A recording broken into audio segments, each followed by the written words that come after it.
New episodes stream every Wednesday, 8 p.m. Philippine time.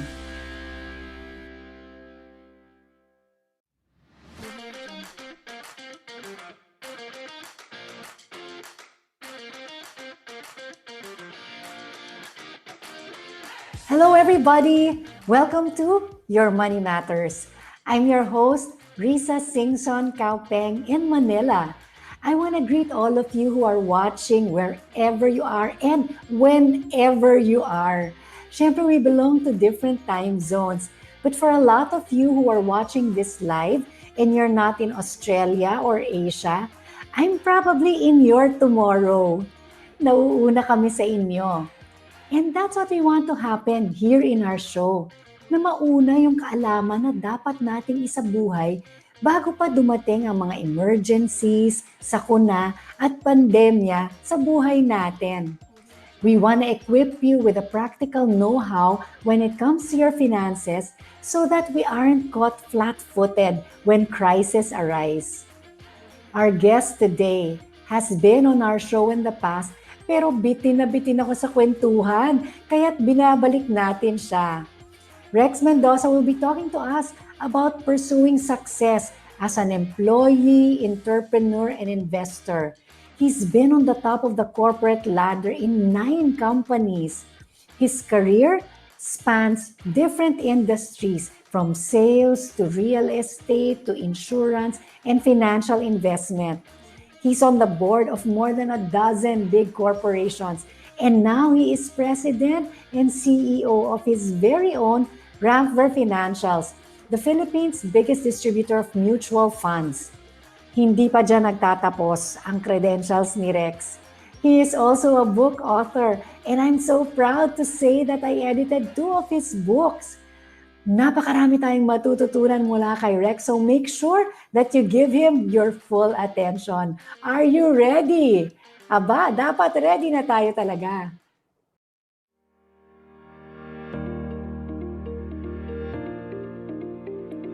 What is the current inflation rate in the Philippines? A. 2.5%. B. 4.1%. C. 5.5%. D. 6.2%. And the answer is B. 4.1%. As of June 2021, the inflation rate in the Philippines is 4.1%. Ibig sabihin, kung mas maliit sa 4.1% ang interest o kita ng pera mo, lumiliit ang halaga ng ipon mo sa haba ng panahon.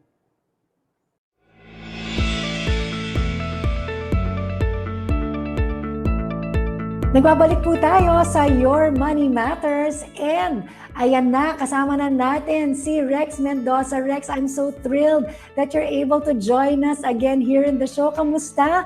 What have you been busy about?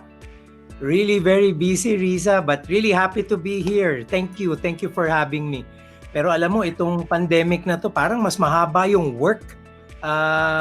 People expect you not to have travel time, so they just put schedules one after the other. It can be tiring, but again, better to have it this way than doing nothing at all, hindi ba?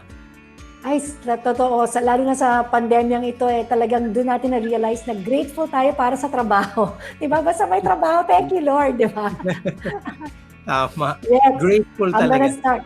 I'm gonna start asking you. Ang dami-dami kong mga tanong pa nung last time pero yay, now we have you one-on-one. You've been called as the money multiplier. Ang sarap naman nun, di ba? Na multiply mo yung pera mo. What does it take to do that? You know, how can you start being a money multiplier if you're an employee? Importante lang talaga sa lahat naman, Risa, disiplina . Lot of people sometimes feel na parang helpless sila, maliit yung sweldo nila, tapos hindi kasya. And then dahil hindi kasya, parang nangungutang sila. Again, it all starts with a perspective . I feel that there are a lot of people na minsan hindi lang nila tinitingnan. May pera silang pangluho, pero tinitipid nila minsan yung pangangailangan nila. Ang totoo doon, everyone has the chance to set aside money to invest. Hindi na nga natin magiging excuse ngayon Dati nung panahon ko, to invest in stocks, to invest in funds, milyon-milyon dapat pera mo. Ngayon, 50 pesos, 1,000 pesos, pwedeng nang mag-umpisa So, hindi na excuse yan. So, how do you become a money multiplier? By making money work for you. If money doesn't work for you, then you will have to work every day of your life, till the day you die. Pero kung talagang gusto mo, there will come a time that money is already working for you. There will end up to be a time when money is the one working for you. So pwede kang magpahinga, pwede kang gumawa ng mga bagay-bagay na talagang gusto mo lang because of your passions. Hindi mo na siya kailangan pagkitaan. Kung kikita ka man, okay. Kung hindi, okay pa din kasi passion mo naman yun.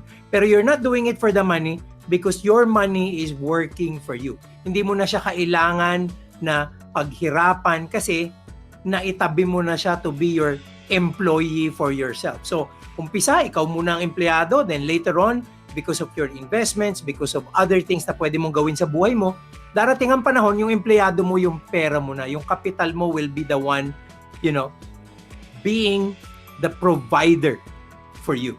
Yan. Okay, Rex, as I mentioned, I had the privilege of editing 2 of your books. At kaya alam ko yung kwento mo, yung journey mo in your career and in your in your life, from being an employee to an entrepreneur and an investor. So being an employee assures you of a regular salary, and in a way it takes out the uncertainty of where your next paycheck will come from. And I'm lahat naman tayo may pinagmulan, di ba? All of us have to start somewhere. Hindi naman unless nakamana ka ng malaking salapi galing sa mga magulang. Everybody starts somewhere. So of course there are trade-offs as an employee. You've done the pendulum of swinging from employment and retirement, and you've done that a few times. What made you do that? Can you tell us about the trade-offs and the disciplines you learned in corporate life? Well, first of all, Risa, gusto ko masabi dahil na-mention mo yung mga libro ko. Hindi po ako magkakaroon ng mga libro kung walang Risa Caupeng. I will have to tell you that she did all that magic of editing. Hindi po ako magaling magsulat. Minsan, mas confident po ako magsalita. Pero sa pagsusulat po, I needed a Tessa Tienza, I needed a Risa Caupeng to be able to write those books. But going to those ideas, talagang ito maipagmamalaki ko.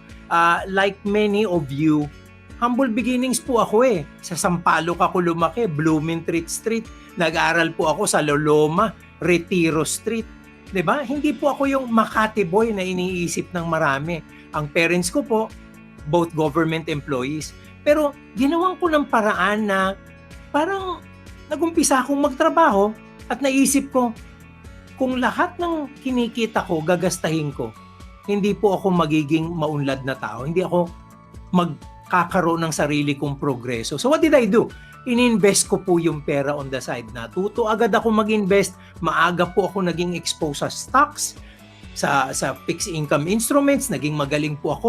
Pero ang importante, yung pagtatabi ko constantly. In fact, sa isa pong talk ni Randall Chongson, ni-reveal niya yun Presidente na nga ako ng Pilam Asset Management. Risa, maniniwala ka ba? Nagbabaon pa ako Presidente na ako, nagbabaon ako. Kasi very important sa akin yung, di ba, kailangan mo naman kumain Masarap din naman yung pagkain na galing sa bahay. So nakapagtabi ako. Now, this is also very important. Karamihan po sa atin, pag nagkaroon ng trabaho, okay na. Petics na tayo, may source na tayo ng income. Mali po yun Kailangan i-expand nyo yung inyong earning potential. Pwede po tayong magkaroon ng side hustles, side ng mga negosyo, sideline. Until dadating yung panahon, sa dami ng ganyan nyo at maging successful kayo, yung sideline nyo pwede nyo maging mainline. So, pag pinalakas nyo po yung potential nyong kumita, hindi kayo kailangan masyadong magtipid. But sabihin ng marami, Rex, wala na akong oras, ang bigat ng trabaho ko talaga. Alam mo, maraming Pilipino 3 hours a day. Based on research po ito. Hindi ko ito haka-haka na binunot lang sa hangin. These are all primary research. 3 hours a day daw ang Pilipino nag-aaksaya ng oras sa social media, sa telenovela, at saka sa mga YouTube videos na puro entertainment. So if it's 3 hours a day, ilan pong oras sa isang linggo yon? Isipin nyo yung sinasayang yung oras sa Facebook, sa Instagram, sa TikTok. 3 hours a day, kung hindi man kayo maka 3 hours, babawiin nyo ng weekend. Mas mahaba, siguro 5 or 6 hours. So ano mangyayari? Nawala yung 3 hours a day, that's 21 hours a week, 52 weeks a year. Abay, kalahating taon na po yun. Kalahating taon, nakapagsulat ako sa dyaryo, nakapagturo ako sa eskwela, nakapagsulat ako ng mga libro, at ako po ay naging speaker sa iba't ibang mga events. So, oras din po yun na dapat sinasabi ko nga, nag-entertain na lang din ako ng sarili ko. Pero, again, kanya-kanya pong perspective yan. Ang lagi kong tanong, what do you do on your spare time? So, pag ang spare time mo ginagamit mo sa paggastos pa ng pera, di lalo na. Ilan po kaya sa atin ang gumagamit ng spare time para kumita?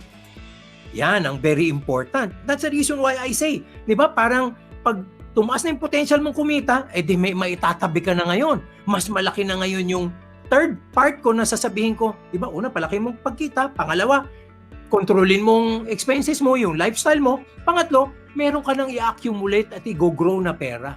So, pag nangyari yun at consistent ka, hindi mo na mapipigilan yan. Magkakaroon ka na ng mga contacts, magkakaroon ka ng iba't ibang mga kaibigan na tatawid ka na ngayon sa negosyo. So, ang nangyari sa akin, Risa, empleyado ako, tapos nagkaroon ako ng chance maging investor, tapos naging entrepreneur ako, nagkaroon na ako ng mga negosyo ko. Una, sosyo-sosyo lang ako sa iba, hanggang dumating yung panahon, ako na din, nagtayo ng sa title. So, I can always say this, yung aking title na libro ko, di ba, if you remember, Firing on All Cylinders. Pwede talagang gawin lahat yan. Minsan, may excuses tayo, but that shouldn't stop. So, when you say firing on all cylinders, Rex, para sa mga hindi mga car aficionados, ay ibig sabihin nun, yung kumbaga at all fronts, go ka, parang ganon. Yes, kasi lagi kong sinasabi to Risa, alam mo naman, mahilig nga kasi ako sa kotse, hindi ba? Ang Ferrari, bakit kakaiba sa Vios? Di ba, bakit kakaiba ang Ferrari sa Vios? Akala ng marami, dahil sa ganda ng sasakyan, hindi po nasa makina yan. Ang makina ng Ferrari, 8 to 12 cylinders. Ang makina ng Vios, 4 lang. Pero tayo po, binigyan tayo ng Diyos ng 12 cylinders, 10 cylinders. Ang problema po sa atin, ang pinapatakbo natin, 4 lang. Di ang takbo natin, Vios. Kahit ang makina mo Ferrari, patakbuhin ng kagaya ng Vios, di Vios ka pa din. So ang importante, maximize natin ang ating mga makina, i-fulfill natin ang ating mga potential, at yung binigay sa ating talents, yung binigay sa ating mga kakayanan ng Diyos, mga resources, blessings, pagpalawigin po natin yan para naman in the future makatulong tayo sa iba. So, I want us to optimize and maximize our capabilities. And that's why I say firing on all cylinders. Mahirap po yung karamihan Pilipino, nakakuha ng isang trabaho, okay na. Pahinga na siya kasi may source na siya ng income. Mali po yun. Dapat po gawa natin ng paraan para hindi lang yung income natin ang kumikita na itatabi natin, gawa pa tayo ng paraan para kumita pa ng ibang klaseng income. Ang ganda niyang sinasabi mo, Rex, kasi nung panahon mo, yung panahon mo, palagi ko panahon ko rin yun, pero ayoko lang i-admit. Pero nung araw kasi, wala naman tong mga ganitong mga online seminar. Obviously, wala pang mga online seminars. May mga financial seminars or webinars or people like you or Bo Sanchez or IMG or Randall Johnson, financial people who talk about investing and, using, do your side hustles. So, I'm amazed at how did you learn, what piqued your interest? Kaya natuto kang mag-invest at who taught you this? Okay, ang importante diyan mga bagay na ganito, no. So, may oras ka, 'di ba? Instead of entertainment, hanapin mo yung may matututunan ka. Tama ka, Risa, nung panahon natin, hindi naman mainstream itong mga financial literacy, hindi naman ito talagang libre, 'di ba? Alam mo nag-a-attend ako ng mga seminar, bumabayad ako. bumibili ako ng mga libro para matuto ko. You have to learn to earn eh. Hindi pwedeng kumita ka na nang hindi ka muna natututo. Alam niyo po ulitin ko to lagi, very important itong kasabihan na to, prosperity begins in the mind before it goes to your pocket. Dito po muna to, kailangan pagyamanin natin ito bago yan pumunta sa bulsa. Yung iba gusto nasa bulsa agad.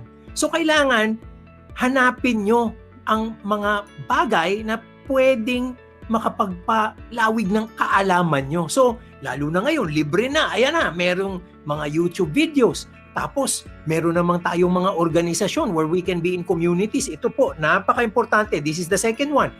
Kailangan, doon kayo mag-convene or makisama kayo sa mga taong makakapag-inspire at makakapag-motivate sa inyo. Pag ang barkada nyo, tingnan nyo isipin nyo, sino yung 5 taong laging kasama nyo ngayon? Yung taong lagi nyong kasama, yung barkada nyo, in 5 to 10 years, yung net worth niyan, yung kayamanan ng mga yan, yun din ang net worth at kayamanan nyo. You will always be within that circle. Kaya po, kailangan humanap tayo ng ating mga grupo, ng ating mga kaibigan na makakapagpamulat ng ating mga mata na talagang may potential ka pa, kaya pa. I mean, Risa, wala namang halong biro kahit hanggang ngayon. A lot of people will say, I have everything. Talagang successful na ako.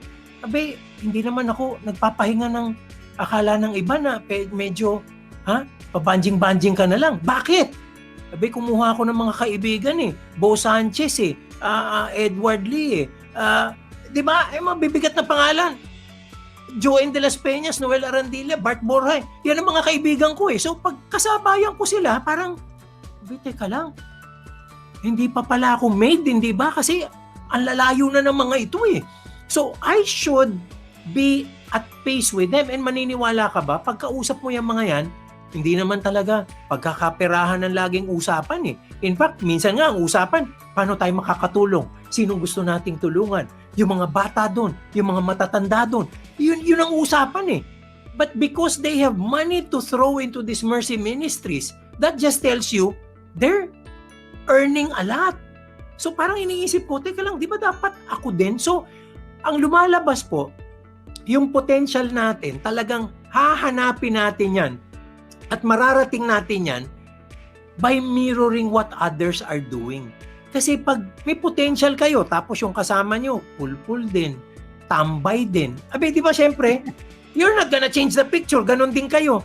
Pero, pag ang kasama mo talagang mga masisigasig, masisipag, abe, mapipilitan ka to, dig deep into your own talent to be able to match up with them, hindi ba? So, kailangan po ganun Hanapin natin ang mga bagay na turo sa atin ang mga kaalaman tungkol sa pagpapa-improve ng ating pagkakaperahan at saka sa ating pagyaman. Pangalawa, palibutan natin ang ating mga sarili ng tamang mga kaibigan. Baka po mali ang mga kaibigan nyo, di ba? Importante po yung 2 bagay na yan. Grabe, Rex. Kaya pala daming gusto maging kaibigan mo. Pero yan ang napansin ko, Rex, sa mga mayayaman. Kayo ang sisipag ninyo. Kaya nandun yung disiplina, nandun yung discipline. Not just to invest. Yung sinabi mo kanina na kahit na nung bata ka pa, yung regular monthly na nag-invest at nag-iipon. So, kasama pala yan sa sa pagiging mayaman. Sabi ko sa inyo, napakaganda ng usapan pag si Rex Mendoza ang kasama. Babalik po tayo, mag-break lang po tayo for a commercial. Tapos magbabalik po ang Your Money Matters. Okay, nagbabalik po tayo sa Your Money Matters at ang sarap po ng kwentuhan natin dito with Rex. Rex, you've been called one of the most empowering thought leaders in the field of finance and investment. Ano yung mga, you mentioned some of them already kanina, pero ano yung mga empowerment in our attitudes and habits as Filipinos that we need to have para kumbaga yung mga financial ducks natin are all in a row. Kumbaga. Napaka-importante talaga niyan, Risa, kasi nga, sabi nga natin, di ba, kung anong nasa isip mo, yun ang mangyayari sa buhay mo Your perspectives, what you focus on, yan ang magiging realidad mo. So para dun sa mga tao na iniisip nila ang bigat ng buhay, ang hirap ng buhay, yan ang mangyayari sa'yo dahil ganun mo kinukulayan ng buhay mo eh. But if you're filling your life with a lot of optimism, if you're filling your life with, the right kind of mindsets, bawat araw nagiging opportunity to learn and grow. Can you just imagine, sabi ko sa marami, no? Huwag po tayo makipag-competition sa isa't isa. Ang dapat competition ninyo, yung sarili nyo. Alam nyo ba, dapat isipin natin, sino ba talaga ang kalaban ko? Sino ang comparison ko? It's the Rex Mendoza of yesterday. I have to be better today than Rex Mendoza yesterday. And tomorrow, I will have to be a better Rex Mendoza than I am the person today. Can you just imagine if you become a better person and you aspire to do that every day of your life? Can you imagine sa isang taon lang, you are 360 times better than who you were the year before? So kailangan po yung mentalidad ng growth napaka-importante. Number 2, you want to be wealthy, you want to be blessed and abundant, you have to think about the way you think about money. Paulit-ulit, sinasabi ng marami, di ba? Money is the root of all evil. Pag ganun ang pag-iisip nyo, iiwas ka sa pera. Money is not the root of all evil. The love of money is the root of all evil. Pero money in the right hands can be actually used for good. So kailangan isipin natin yung mga beliefs and values natin about money. Kailangan importante, alam natin yung tinatawag na empowering. Kasi pag ang pera nasa kamay ko, kaya kong dalhin sa kabutihan eh. Kaya kong tumulong sa iba eh. Kaya dadating ang flow ng pera maluwag. Kasi nilalagay ko sa tamang mga patutunguhan kung paano makapagpabuti ng buhay ng iba, kung paano magkaroon ng difference in the lives of other people. So, flow ng pera po, tuloy-tuloy yan. Now, para naman sa atin, iisipin ng iba, money will make you bad. Kasi pag yung kaibigan ko nung yumaman, nagbago eh. Sumamang tao. Alam nyo money is a character or personality magnifier. Yung kaibigan mong sumama dahil sa pera, matagal nang masama yun. Nagkapera lang. Di ba? Nagkapera siya, di ba? Lalo siyang sumama. Or dati, siguro hindi siya ganun kasama dahil hindi pa siya na-empower sa kanyang kasamaan. Pero yung mabuting tao, pag nagkapera, di ba lalong bubuti? Dahil gagamitin niya sa kabutihan yung perang dumadaan sa kamay niya. Now, ito, last but not least, di ba? Yung kasabihan na money cannot make you happy. Ayan, pag nakikita mo yung grupo niyan, sila Arthur Guindap, Juni Torreja, yung mga Yoroni Sasoy ko na yan, yung mga mastermind na yan. Yan ba? Kailangan isipin nila na ang pera hindi magpapasaya sa kanila? Alam mo ako, derechahan akong magsalita. Minsan it's tough, it's hard, but it's true. Pag sinabihan ako, Rex, easy ka lang money cannot make you happy. Alam mo, sagot kong biglaan dyan, Risa? Why? Being poor will? Pag humirap ba ako, yayaman ako. Di ba? Mali eh. So, hindi nagigets ng tao ito. Ang kayamanan at ang kasiyahan, happiness and wealth, they don't go together. Pwede kang mayaman na malungkot, pwede kang mayaman na masaya. Pwede kang mahirap na masaya, pwede kang mahirap na malungkot. Ang tanong, anong gusto mo? Di ba? Mas magandang maging mayaman na masaya. Hindi ba? Kasi you will have all the choices in your life. But I don't think being poor will make you happy. Kasi pag sinasabi nyo yung mayaman, hindi masaya, hindi kayo yayaman. Kasi iiwasan nyo yun eh. Dahil sa utak nyo, hindi sila masaya. Eto hulihin natin ang sarili natin. Naglalakad tayo sa kalye. Biglang nakita mo, pula, Ferrari, humarurot, boom, di ba? Anong iniisip mo? Ang yabang naman ng taong yun. Ang yabang, siguro pangit yun. Ganun ang iniisip mo, di ba? So ano nangyayari? Sa kaloob-looban mo, naiinggit ka ayaw mo lang aminin. Naiinggit ka Pero, alam mo ba, nag-decide ka na kagad na ganun. What if? Ang pinanggalingan niyan, mahirap din siya dati, pero nagtrabaho siya. And in 2 or 3 decades, nakamta niyan lahat ng pangarap niya. Kaya ganyan ang kotse niya ngayon. So, bakit hindi mo naisip yun? Pangalawa, di ba parang mas magandang isipin, Risa, pag nakakita kang humarurot na ganun, ang ganda ng coaching yun na. Kailan kaya ako magkakaroon ng ganun? Ayan. So what am I saying? The questions you ask yourself, it is what you tell yourself about the wealth you see around you that will define the wealth that you will have. Kasi pag ikaw, masyado kang nayayabangan, nire-reject mo yung mga ganyan, may problema ka. When you reject it, you will never be it. Diba? Maybe you're a different person. Pag nagkapera ka, gusto mong iba ang mo, biyahe, ganyan. Kanya-kanyang trip po yan. But the thing is, dapat walang basagan ng trip. Diba? Kaya ako, nagugulat ako. Lagi kong kinikwento ito. Diba? Sasabihin niya, ako, gusto ko simpleng buhay lang. Wow! Ang daming Pilipinong ganyan. Gusto nila simpleng buhay lang. Naniniwala po ako, may mga kaibigan akong ganyan. Pero they are sincere people. Alam nyo, ang measure ko kung totoo yung sinasabi nila o hindi, kung totoo yung puso nila na simpleng buhay ang gusto nila, pag hindi sila naiinggit. When they are happy for the successes of other people. Pero ang dami pong Pilipino ganito. Simpleng buhay lang ang gusto. Tapos yung kapitbahay nagparada ng magandang kotse. Ano sasabihin niya sa mga anak niya? Mga anak, palagay ko yung kapitbahay natin, drug pusher yan. Drug pusher. Di ba? Di ba? Gusto mo naiinggit ka. Tapos pati kapitbahay mo sa kabila, nakabili din ng bagong kotse. Ayan, mga anak, smuggler naman yan. Di ba? Parang, alam mo, if we want things in our lives, we should work for them. Trabahuhin mo. Huwag kang mainggit. Aminin mo sa sarili mong gusto mo, and because gusto mo, put it as a dream, make a deadline, and then make it a goal. Because you can make it real. Lahat po tayo may kakayanan. You know, God doesn't make you a dream or doesn't give you a dream without the power to make it come true. God does not give you a dream without the power to make it come true. You have the power to make it come true. Hindi nyo lang ina-unleash yung power na yun.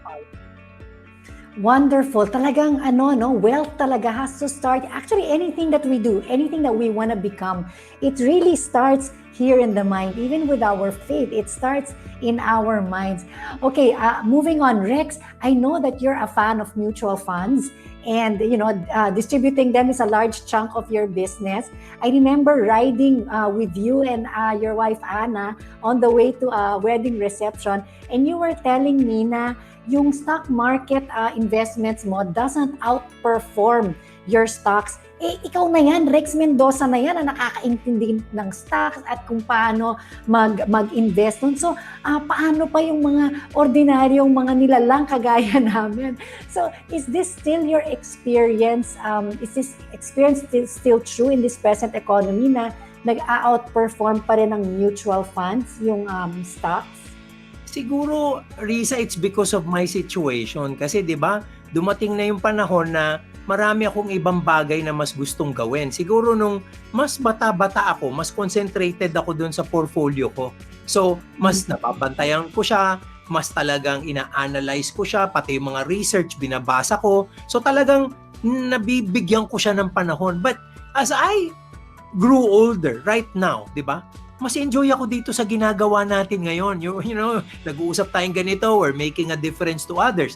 Alam mo naman kami nila Brother Bo, we almost like speak on a daily basis. So, hindi ko na siya nabibigyan ng masusing, pag-analyze, pag-research. Kasi nga, ang dami na nating ginagawang ibang bagay. Can you just imagine? I'm a director now of about 19 companies. Yung directorships ko pa lang, ubus na oras mo. And then I also manage Rampber. I also, kahit papano, I'm in a ownership parang position in about 12 other companies. So, hating-hati na yung oras ko.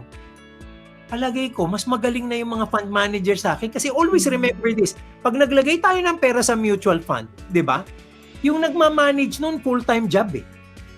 Ang sweldo nila, ang oras nila, nakatutok sa market. Wala silang gagawin than to create value for you. Samantalang ikaw, kung mag-invest ka directly in stocks, I'm not going against that. As I've said, I still do. I still have my own stock portfolio. Ang experience ko lang nga ngayon, napapabayaan ko siya dahil, for example, kanina, meron akong event kaninang umaga, 'di ba? Alas 10, nagbukas yung market ng 9:30. Di ba umaakyat na yung market?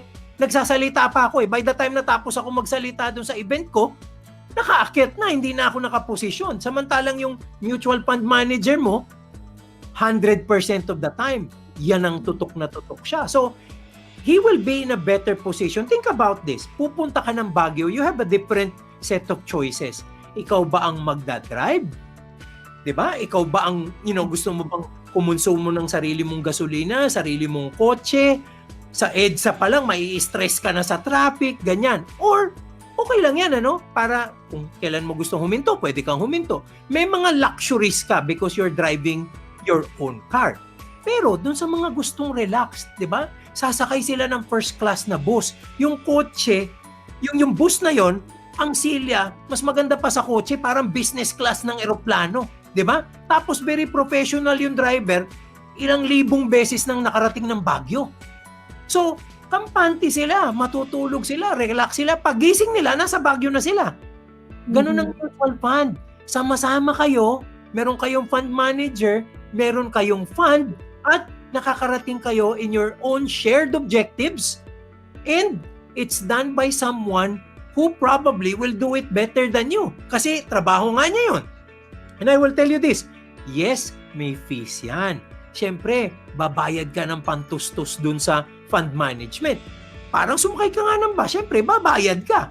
Pero, siyempre, there's no such thing as a free lunch. Then you get the service also. You also get the performance. Kasi sila nga, tutok eh. Can you just imagine, ngayon, tingnan mo yung Soldibo funds from January. Tingnan mo yung movement, yung Atram Alpha Opportunity from January. Talo nun yung market. Kung sa index ka lang nakalagay, tatalunin ka nun. Kasi active portfolio management is doing very well this year. So, choices yan, Risa. You can actually have a choice to do it yourself. You can have a choice to have fund managers do it for you. Alam mong ginagawa ko, best of both worlds. Ginagawa ko pareho, tapos nagbe-benchmark ako. Tapos yun nga, napansin mo, sinabi ko sa'yo, hindi naman pala mas maganda yung performance ko than the fund managers. Di mabuti pa, palakihin ko na lang yung bigay ko doon, konti na lang yung iiwan ko sa akin. Para naman, syempre, pag chismis naman, ayoko rin nang nahuhuli ako, di ba? Yung bagay pa din yung, uy, kumita ka ba dito? Pag wala akong ganun, parang lugi naman ako sa chismis, di ba? So, meron din akong ganun, panlaro.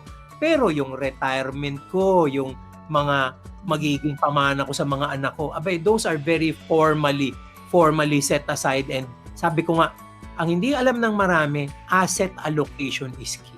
Ang nagdadrive po ng long-term portfolio performance is not security selection, hindi po yan ang pag-timing ng market. Kahit makalbo kayo sa kakagawa niyan, asset allocation drives 91% of long-term portfolio success. Lahat po ng research, hindi na didebunk ng bagay na yan. Very important po yan. Rex, the last time that you were on our show, you talked about diversifying your investments, and I get that because, of course, we shouldn't put all our eggs in one basket. But can you tell us, when do we start to diversify? You're talking about, kahit na sa mutual funds pa lang marami ng iba't ibang mga klaseng mutual funds. So ako, as you said, I would like to be the one na nakaupo sa bus kesa sa ako yung nagmamaneho. So I'm really pang mutual funds ako siguro, no? Pero yung mga, for those who are watching now na nag-uumpisa pa lang sila sa kanilang investment journey, hindi pa kalakihan yung perang natabi nila, where do they start and how do they scale up and diversify? Nako, yan ang napakagandang mga developments ngayon, Risa. Dahil nga, wala na tayong excuse. May mga mutual fund ngayon, ang minimum, 1,000 lang. So kung magsiset ka aside ka ng 5,000, 3,000 a month, pwedeng 3 funds na kaagad yun, pwedeng 5 funds na kaagad yun. So you can now have a choice, no? On this side, yung tinatawag nating low risk are money market funds and bond funds. So mga fixed income ang kalakaran niya, very little volatility, you can rely on it na para magbigay sa iyo ng return on a constant basis. Now, on the other side, pwede kang mag-position na for growth. Ayan na yung mga index fund, yan na yung mga strategic growth fund, 'di ba? Na ang taya naman dito nasa stock market.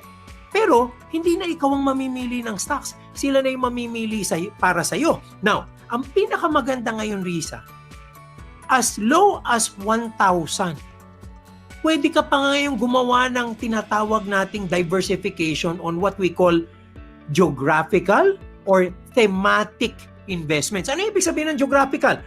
Kumuha ka yung 1,000 mo, ilagay mo sa local stocks. So, Philippine Strategic Growth Fund or Philippine Index Fund. Pero, pag may 1,000 ka pa, pwede kang kumuha sa Asia portfolio. May mga funds tayo na ganun eh. Sa IMG, alam na alam nila yan. Meron pang multi-asset na diversified fund. Cuts across Asia, the US, Europe, even gold, at even mga iba't ibang investments like currency. Kasi, di ba, in dollars yung iba. So, sobrang diversified ka na, hindi lang in the Philippines, but internationally. Tapos sa gitna, meron ka pang tinatawag na balance fund, yung kalahati naka-fix, yung kalahati nasa equity. So, if you're going to be looking at dito sa salansan nating ito, no, can you imagine, sa IMG, they can actually have access to over 60 funds across all the fund managers in the country. So, alam mo, hindi ka na kailangan pumunta sa ibang mga kumpanya to study it, no? They can actually have a particular ecosystem where all of these funds are already available. So talagang, ang importante na lang, you have to sit back, analyze yourself. Kasi pinaka-importante dito, hindi yung fund eh. Ikaw, analyze mo yung sarili mo, anong risk appetite mo, gano'n mo katagal pwedeng itenga yung pera at i-invest. And most importantly, ang tanong dito, Risa, is, para saan ba yan? Hindi pwedeng mag-invest ka dahil gusto mo lang kumita ng pera eh. Kailangan tanungin mo sarili mo, para saan ba ito? Pag-aaral ng anak ko? Sa retirement ko? Or ito ba ay para sa future business ko?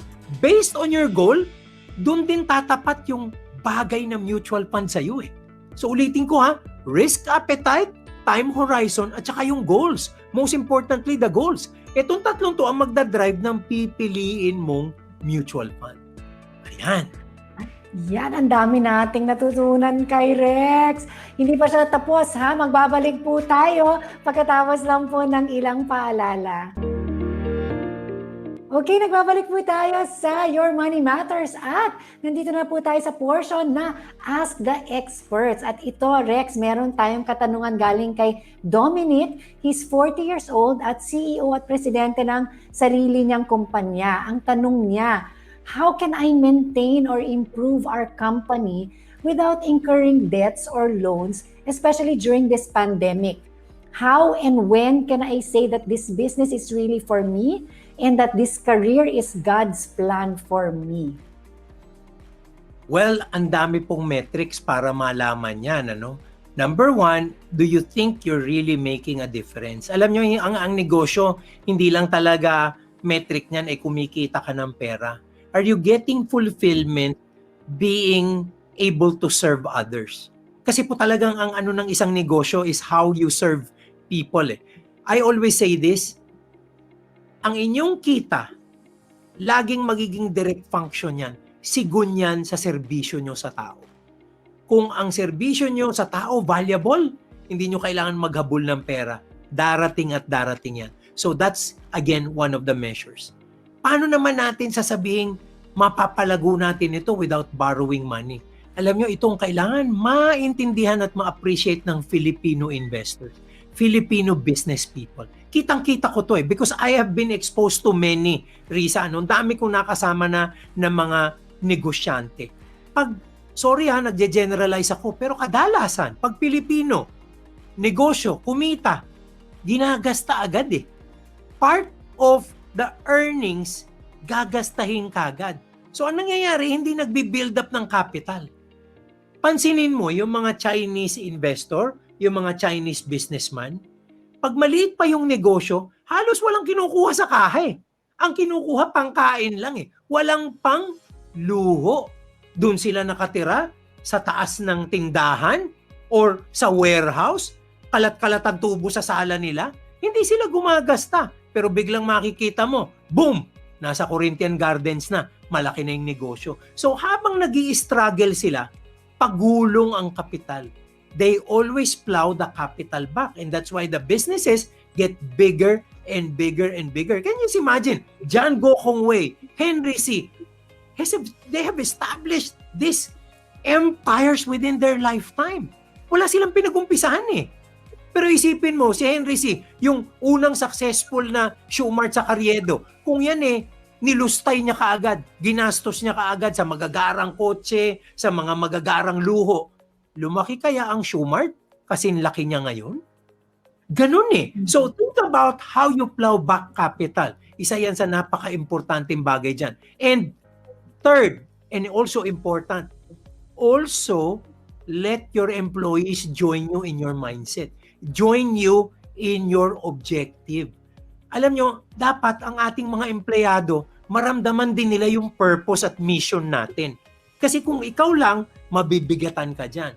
A company that will grow will have talent that grows with it. Na dapat, ang pakiramdam ng mga empleyado, naku, may vision si boss eh. Yung vision at mission ni boss talagang, swak na swak din ako doon. Sasamahan ko siya hanggang dulo. Sasamahan ko siya hanggang saan makarating ito. Minsan po, hindi natin naibabahagi ang mga yan sa ating mga tao. Kaya nangyayari, pagod tayo kasi hindi sila masyadong nakataya sa ating mga negosyo. So kailangan kasama nyo. Remember, yung mga tao natin, yung talent, that's the most important asset in any organization. So, kung hindi nyo na-leverage ang inyong talent, may problema kayo. In fact, the biggest leverage for the growth of business would be those two things. Leverage in terms of capital and then leverage in terms of talent. Pag yan po napagsabay nyo, sigurado ko, lalaki ang negosyo nyo. Rex, this has been such an inspiring, enlightening, empowering episode. Thank you so much for your time. All right. Thank you so much, Rex. God bless you. Thank you, Lisa. Really a pleasure. Blessings always. Ang katanungan mo ay maaaring katanungan ng karamihan. Kaya't padalhan niyo na kami ng inyong mga katanungan sa yourmoneymatters.ph@gmail.com. One last word from Jeremiah 17 verse 7. Blessed is the man who trusts in the Lord, whose confidence is in Him. Meron tayong kasabihan sa Pilipino, nasa Diyos ang awa, nasa tao ang gawa. Let's put our trust and confidence in our Lord as we do what we need to do and work towards financial freedom. Till our next episode, I'm Risa Singson Kaupeng. I'll see you next week because your money matters.